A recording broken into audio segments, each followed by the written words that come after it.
Hockey pucks.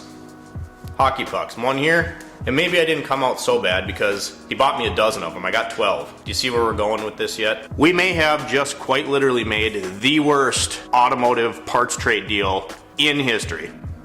Let me explain.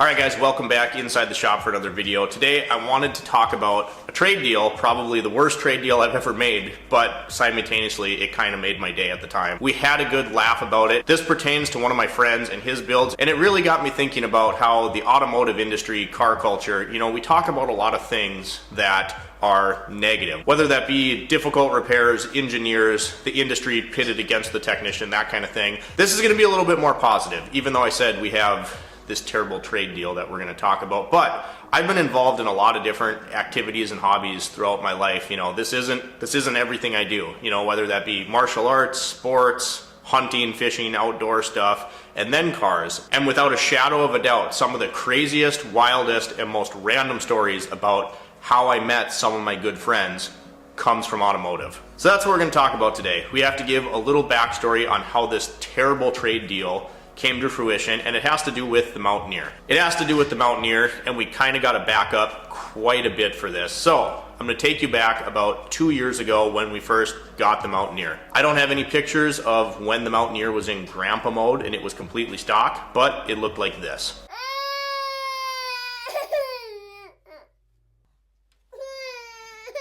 So over the last couple years, we've slowly been upgrading it, making it our own. We've done cosmetic things such as the grill. We added that heavy duty back bumper that we made ourselves, had our buddy Jeremy powder coat. Then we've done things like the monster liner down the side, suspension upgrades, wheels and tires, you know, just all of that kind of stuff just to make the vehicle really our own. If you've been following along on the channel the last month or so, we've been pretty busy with the Mountaineer. We got the monster liner done on the bottom half of the vehicle right before winter hit us, so just in time for that, got that nice and protected. Then we worked on the 3-inch lift, got the new wheels and tires, which is kind of what this is centered around. Nothing crazy, 33-inch KO2s, so the lift obviously had to accommodate that. And then, you know, just getting it ready for winter. Checked and reapplied some fluid film undercoating just to protect from road salt and rust. So if we go back about 2 years ago, I think I've actually owned the Mountaineer for 3 years now. Like I said, we have to backtrack a little bit, and if we go back almost exactly 2 years, it was December 22nd of 2023. The shop got broken into. Yeah, stole my customer's car, stole a bunch of tools. You guys have heard that before if you've been on the channel. It was unfortunate. We were able to bounce back from it, but one of the things that were stolen, so the set of wheels and tires that we have on the Mountaineer is actually the third, yes, the third set of wheels and tires that we have purchased for that vehicle. Literally like 2 days before the shop had gotten broken into, I received a set of 5 brand new tires that I purchased. Cost me about $1,600, and a set of 5 steel wheels. So I got all those mounted up, and they were sitting here in a pile. Literally 2 days later, the shop got broken into, and unfortunately, that's an item that wasn't recovered. We got the customer's car back, got all of our tools back for the most part. My set of 5 brand new wheels and tires never made it back to us. So then a couple weeks later, you know, this is all relatively fresh, and I didn't want to go spend over $2,000 on a replacement set again. So I went on Facebook Marketplace and I found a set of steel wheels with used Goodyear Duratrex on them that were a little bit chopped up. They had plenty of tread left on them, and I thought, you know what? For the $300, I can still get the size I want, close to the look I want, because they were very similar to the ones that we had got stolen. And I'm only having to spend, you know, the $300 versus $2,200 again.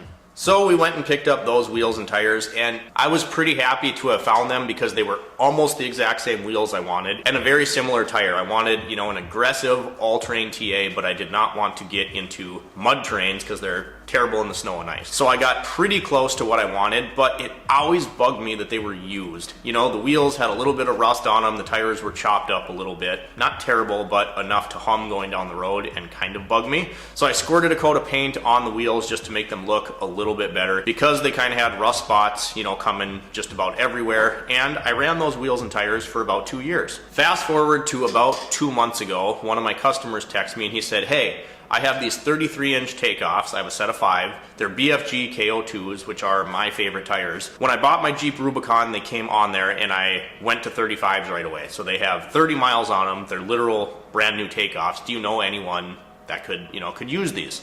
And I was like, perfect, I will buy them. How much do you want? So I got a really good deal on those. I paid $1,000. Then I went online and ordered a set of brand new wheels. We mounted those up with our buddy Nick. So now we have our 3rd set of wheels and tires, and we finally have what we wanted. We have brand new wheels, my favorite off-road tire. The Mountaineer's looking pretty good.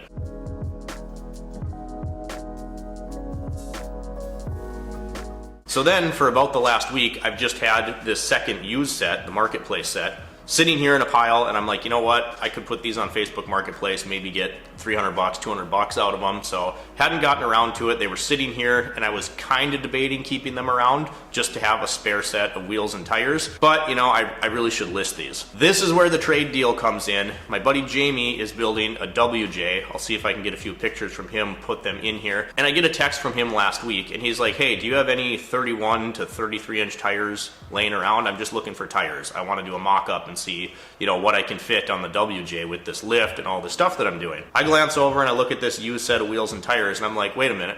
These are the exact same bolt pattern that you need. So I sent him a picture, and I was like, I have these. If you want them, they're yours. You can take them. And he's excited. He's like, oh, geez, I don't even have to mount them on any wheels to do my fitment. I can just borrow these. I'm like, no, dude, you can have them. If you want them, they'll bolt on your WJ. This is perfect. They have some life left in them, and I'd like to contribute to the build. So just take them. That's where the trade deal comes in. Hockey pucks. Hockey pucks. One here. And maybe I didn't come out so bad because he bought me a dozen of them. I got 12. Do you see where we're going with this yet? So the Mountaineer, we've done a slew of suspension upgrades. I spent money when I got that initial set of wheels and tires that got stolen. I also got Bilstein shocks, new front wheel bearings, new tie rods, one-piece control arms. I went through and spent some time and money to get this thing set up right. Now at the time, the vehicle wasn't lifted. I hadn't installed the lift kit yet, but as we went over last week, to lift the Mountaineer, get about 3 inches out of it, we did a torsion twist in the front and lift shackles and add leaves in the rear.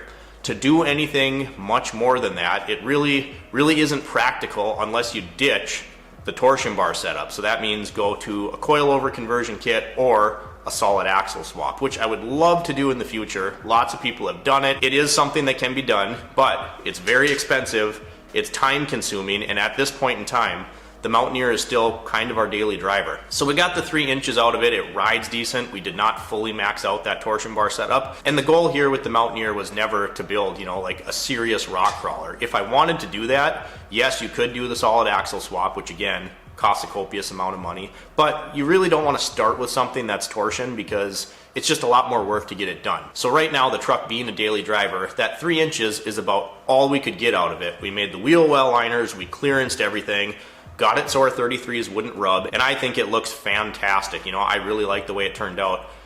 I would like just a little bit more clearance for those 33s. This is where we're gonna spark a lot of debate and people are gonna hate me. I really don't care. This is my truck. It's not your truck, so don't worry about it. We're gonna do a 2-inch body lift, and we're going to be using hockey pucks. Now, before you freak out in the comments, if you go online and order a legitimate body lift kit for one of these, it's literally 3D printed blocks and then Chinese bolts, because all of these companies that are building the body lifts, made in China, right? There's a lot of debate on the hockey puck thing. I don't care. Again, this is my truck, and hockey pucks are used on ice, number one. 2, I like the material a little bit better versus 3D printed plastic blocks. And 3, and this is the big one for me, I can go down to the hardware store and buy grade 8 bolts versus you buy this kit, you have no idea what kind of Chinesium bolts they're supplying. So we're gonna do this body lift. There's 8 body mounts. I needed 16 hockey pucks. I mathed wrong. I bought 14. And so then I thought about it. So I text Jamie back. I'm like, you know what? There's gonna be a price you have to pay. And he's like, what do you mean? I was like, if you want the wheels and tires, they're all yours for 2 hockey pucks. And man, you guys, we had a good laugh about this. And then he sent me a picture from Scheels. He's like, what color would you like? They even have light up ones. And I'm like, dude, just black hockey pucks. Just get me 2 hockey pucks.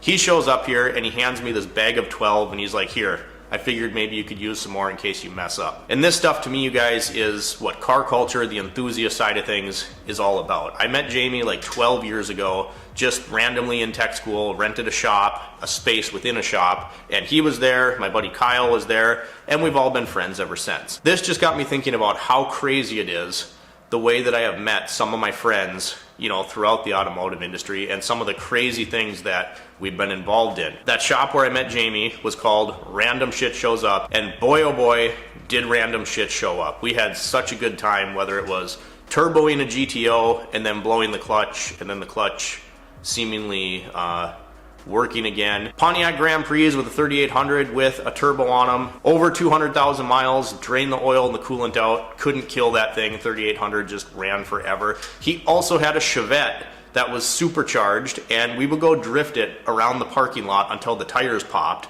and then push it back in, put a new set on it, and go do that. I mean, we had fun at this shop, and this is the part of car culture that to me is really, really special. I've made so many friends, so many really good friends. The two other examples I have here of just random ways of meeting people is my first vehicle was a Mazda B2200, and I kind of got bit by the Mazda bug. I mean, you know, 16 years later, we still have a Mazda that's on the channel that we're working on. I met my buddy Brandon on a Facebook page for Mazda pickups. He lived about an hour and a half away from me. We were online buddies, talked all the time about our trucks for about 2 years.